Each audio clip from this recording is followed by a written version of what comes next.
We had a board meeting 2 weeks ago, so I'm going to talk about what's happened since then. We had a Pleasantville Strong meeting. We are scheduled to have the required survey for drug-free communities. Mr. Palumbo is working with our Pleasantville Strong Coalition coordinator to get that set up for our students in grades 7 through 12 in November. So information regarding the survey will be coming out from the principals as we get closer to that in November. Secondly, from the Pleasantville Strong meeting, we have Red Ribbon Week that will take place October 24th. And during that time period, in collaboration with the high school and the school, the assistance coordinator and the SEL counselor, Strong's going to sponsor a national speaker, Stephen Hill, on his journey from addiction to recovery. He will offer an evening presentation, but also work with students during the day in assemblies.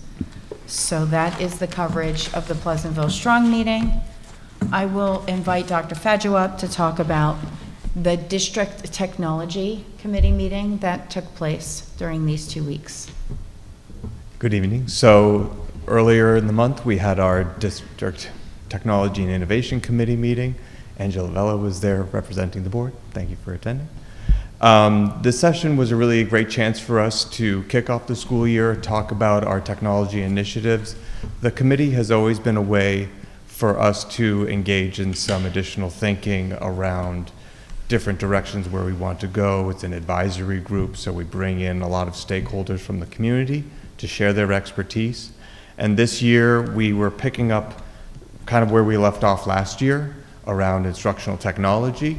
So we spent the first meeting showcasing a little bit of the work that we've done, including an instructional technology sort of evaluation process that we did in collaboration with the committee last year. So it was really exciting to see that come full circle, as well as talked about digital wellness and data privacy and security. And the digital wellness, I should note, really came to our attention from a community member. They reached out and they expressed some concerns about technology, and it's always technology, right? We're always doing a lot with technology and what's going on and what are we doing and making sure that we're being responsible. So I really commend the community and the community member for reaching out and bringing that to light and making that a focal point. So that was our meeting. Going forward, we're going to be focusing on a couple of different projects and taking advantage of that great intellectual wealth that we have with the community and moving forward in that area. Thank you so much. Thank you. Thank you. And thank you for reminding me also that Angela was also our board rep on Pleasantville Strong. During these 2 weeks, we had 4 of our 5 back-to-school nights. So 2 at the elementary school, the 1 at the high school, and just last night we had the 5th and 6th. Thank you. I was like a lot went deep in there. And the 5th and 6th. So we have 7th and 8th left to go next week. And these, every back to school night so far has been a wonderful opportunity for families to connect with the people that spend time with their children during the day. So families were very excited to meet teachers. They were excited to be in the buildings and get a sense of what their children experience during the day, where they eat lunch, the halls that they walk in, the people that they spend time with. So it was a great opportunity for them to be back in schools, which was so much of what parents were excited when they talked to me about. We also had our community partners at all of the events. So people that were new got to learn about what the community offers and how we support one another, meet old friends, etc. So it was a great night. We thank our partner, our community partners, our parent organizations for being there. And I have to say that I don't think I did anything at the high school except for show people where the art room was.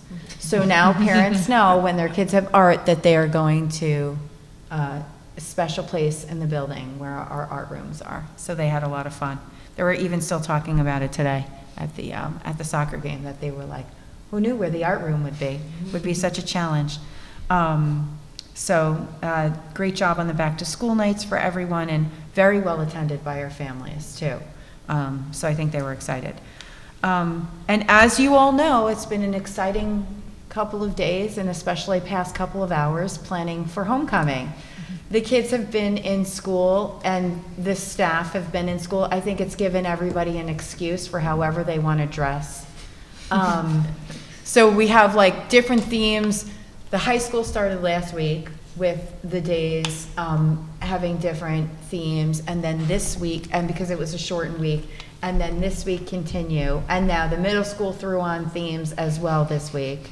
So people are looking pretty interesting when they're coming to school or work these days, and I don't know what they say when they're out there in the community and they're in their pajamas, but it works.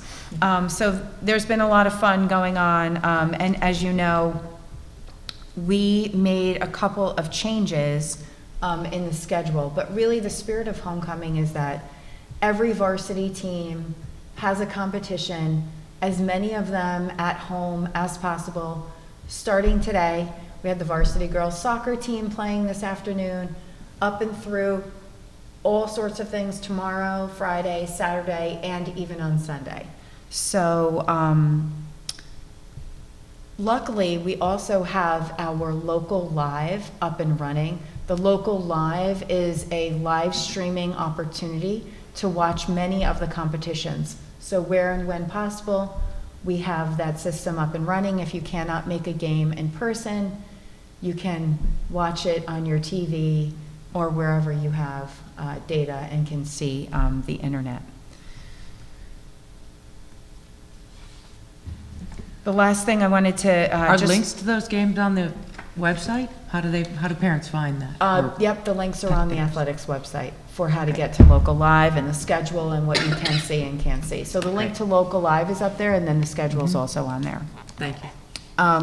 Before I mention all the changes, as you heard Mr. Iorio talk about, and I put in my communication over the weekend, the district signed on to a Section 1 policy on diversity, equity, and inclusion. The Section 1 policy for us only reiterates our requirements under DASA. There are school districts that participate in Section 1 that either don't follow the DASA protocols as prescribed by state law, and or because they're not a public school, would not necessarily need to ascribe to DASA. So this puts everyone in Section 1 in accordance with what we need to do as it relates to DASA. The second part of that policy are guidelines, and the guidelines are more of this is how you can implement this in the field and world of athletics, and that's where Mr. Iorio was talking about with his with the coaching alliance, the Positive Coaching Alliance, that they're going to bring the guidelines from the Section 1 policy into our philosophy and mission in our athletic department, and we will be creating our, our signage and our announcements and all these different kinds of things. So, if you didn't know, there's a hurricane that hit in Florida, and the weather's coming up here, and so we're due for some rain.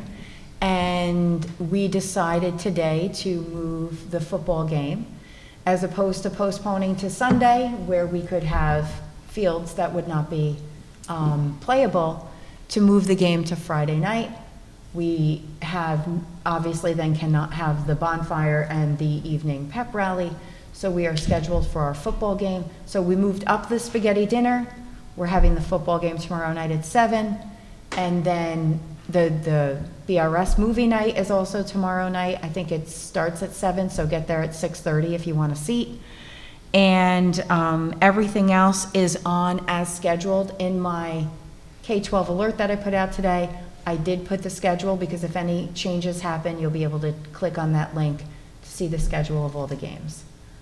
They also moved the village block party to the rain date, which is Sunday. So the weekend is still going to be a wonderful homecoming weekend, but just be aware of the changes to make sure that you get to what you want to get to and when it's scheduled to happen. So that's been fun. A reminder, connecting the Section 1 policy guidelines to all of these athletic events. Doesn't matter where the athletic events are, they are school-sponsored events, so behavior is governed by our code of conduct. So just a reminder to everyone, we're really there to support the kids. We need everybody to just stay focused on how are you, in your spectator role, supporting our students to be able to be the best that they can be on the court, field, pool, or wherever they're doing what they're doing. So, thank you.